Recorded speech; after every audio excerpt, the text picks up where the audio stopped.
very first question is the story on how you and Alex met, and what moment did you know Alex was a perfect fit as the vocalist for your band? He sent I put ads out in some papers for tryouts, and his was first. It came in first, and it was the only one I listened to the whole fucking thing straight through without moving. Every song was written great, sang really cool, great, you know. And then I called him up one day, wrote about 12 musical compositions, vocal melodies. You know, and I said, hey man, he was walking into a dancing concert in Houston. I called him, like, yo, I got some songs you want to write? Yeah.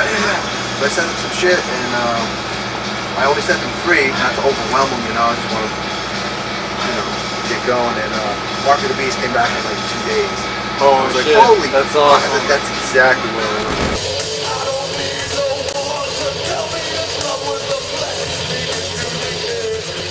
And what was your first initial reaction when he said, "Yo, come aboard"?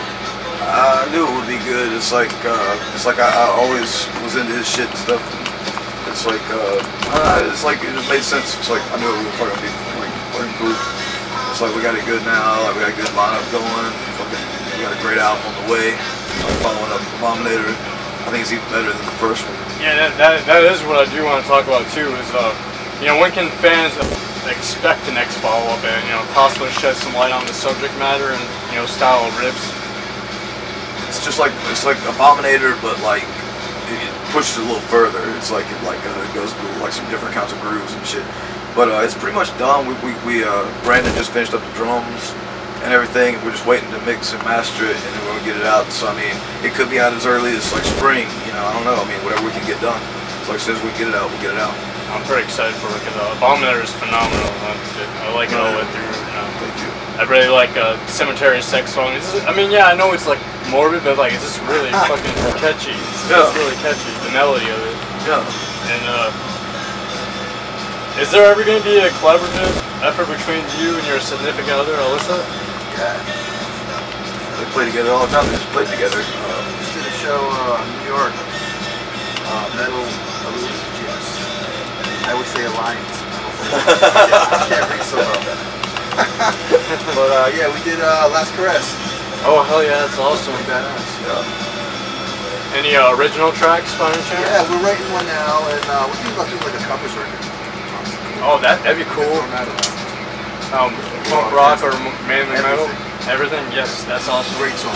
And does Monster Man Records have any plans to sign any upcoming bands, or is this going to focus solely on your guys' project? Yeah, we're gonna bankrupt the company. Yeah. It's like we can barely afford to get our stuff out right now, so it's like until, you know, something grows beyond that, it's like it wouldn't be possible. Not to give it, I mean, what are you gonna do? Like put something out and not give it no attention or nothing? It's like that's our problem. Yeah, we don't have the money for the promo, so we're probably gonna look at a couple majors that are interested in the next one. Well, that's great. I like the fact you guys are doing the whole indie thing, you know, not just... Yeah, we're trying. It's not easy. It's not really working as far as doing shows and getting people there. Nobody knows I have a band. Oh, okay. You know what I mean? I must hit 5% of Misfits fans. I need to hit at least fucking 50.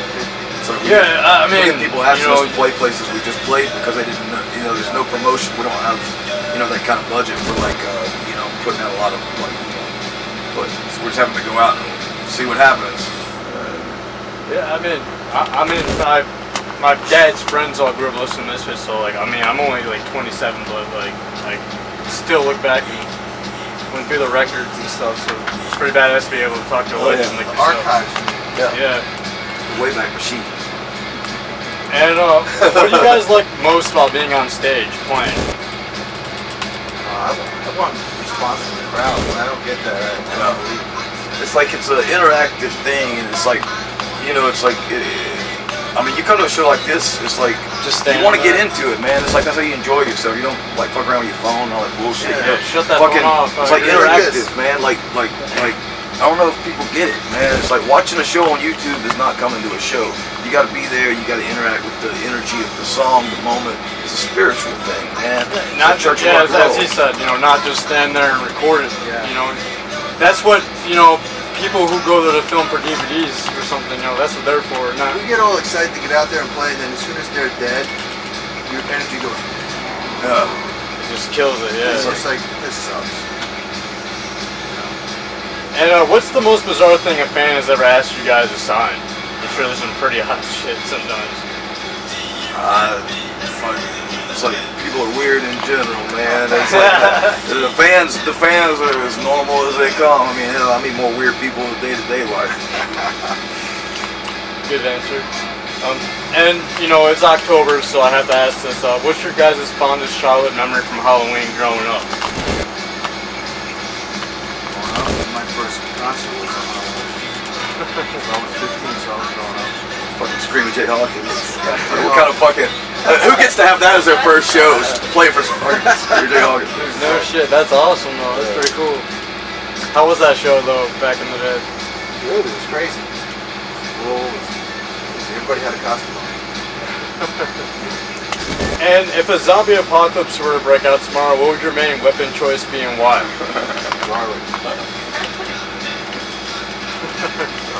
Fucking farts, I don't know. And yours? I'd probably just go with it, man. Zombie up. I mean, get a shot. I tried that. Mike. Yeah, come on, bro. Come at me. Come at me. What would you say your greatest accomplishment with the band thus far? I know this is like a pretty new Hot thing. sauce, man. The hot sauce is really good. Yeah.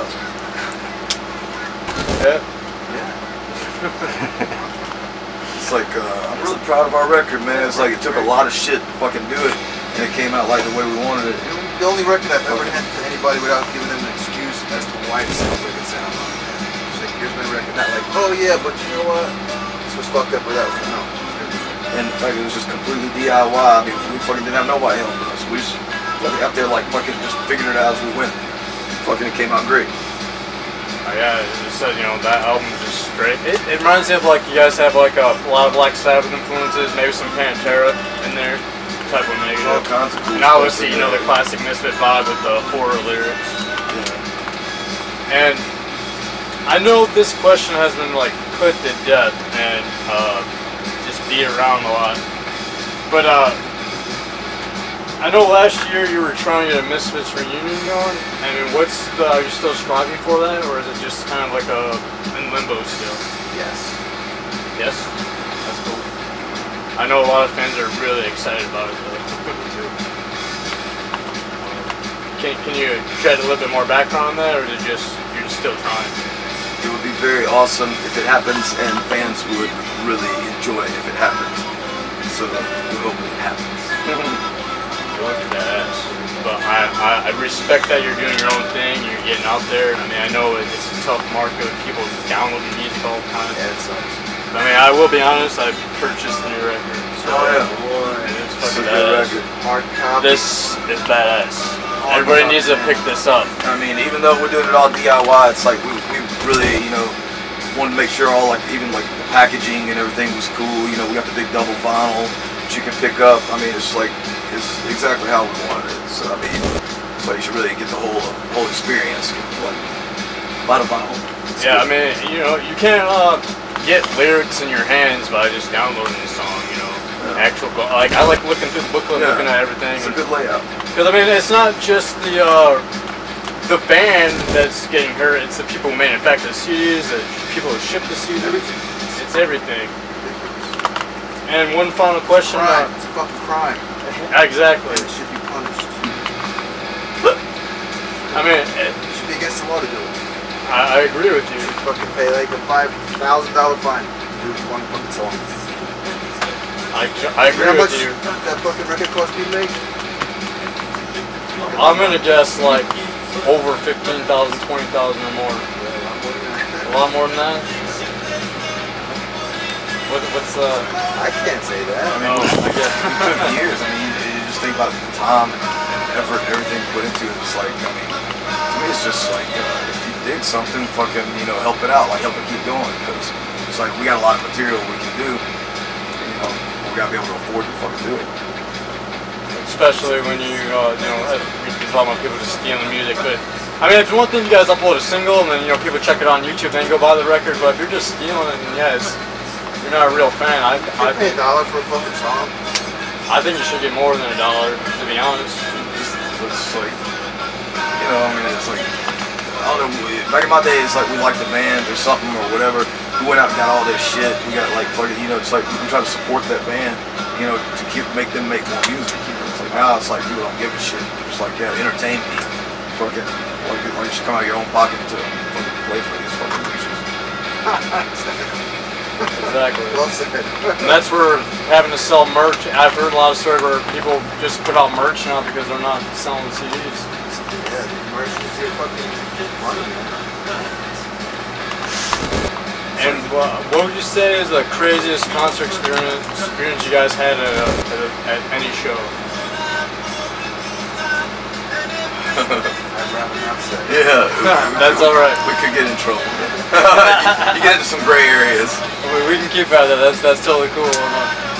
One last question of the future of Doyle and what you guys have planned in store for the next 5-10 years. What are you guys just gonna keep rolling records?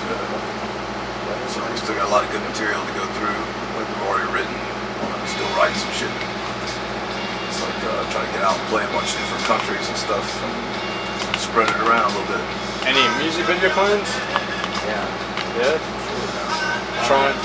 It's like we want to make sure, like, if we're doing stuff like that, that it's not just shit out. We want something that's quality that goes with the music. The same work we put in the music, we won't put in, like, we do a video, we want it to really come across cool and not cheesy and stupid. Like, so I mean, until we can really afford to do it on the level we want to do it at, we're just kind of like chilling on that. Well, that's understandable. And like, are you gonna write the script yourself, or you guys gonna have a director? Like, any idea, whatever fits the music, whatever's best for the band, for the music, is like what we're gonna do. So we just want to really put out a good product, something we can be proud of. Respect for that, respect. And one bonus question. There's a lot of like mystery behind this. I don't know what's true or what's real, but what happened with the grave robbing incident back in the day? What? The grave robbing incident? Carry on. Is that true, or was it like just? That is true. Okay. Could we get into that a little bit, or would you just rather not talk about it? Yeah, we were in a cemetery in New Orleans. Okay. Ground mausoleums. Cops came. We were in a really bad neighborhood. There was like a murder there. Or some shit. Oh shit. And we went to jail. Wow. I was just curious about that because I didn't know if it was like one of those, there's a lot of myths going on with Misfits in general, but It's like, that's what's great about a band like that. It's like they were such a good rock and roll band that even when people didn't know shit about them, people just make shit up about them because they wanted, it's like they just loved them that much. And, I mean, it's like, there's not much, out there that's like that when people like give it that much love and commitment. It's like you showed them they were doing something great. And they really did something fucking amazing. There's some kids out in New Jersey, fucking some town you never heard of. It's like, I mean, that's what's so cool about it. And what I like is you and your brother, you guys busted your asses and put your own money into the product and tested it up yourself. You guys didn't get a handout at all. You guys did it yourself. And you were 16, man. That's a lot of respect. When I was 16, I was stuck in school. My mom didn't let me do anything. So for you to go out there and do that, that's a lot of respect, man, for real. And yeah, any final shout-outs or anything you'd like to say? Just come out to the shows. Keep up with it, man. We're touring a lot. It's our second time this year we've been out. So I mean, if you want to see it, come out to the shows. Pick up the records. Yeah, we need more Misfits fans supporting Doyle on the road. It can't just be Danzig and Jerry. Jerry has to be all of them. Everybody that's been into that. And Faygoluvers.net signing off, and salute to you guys.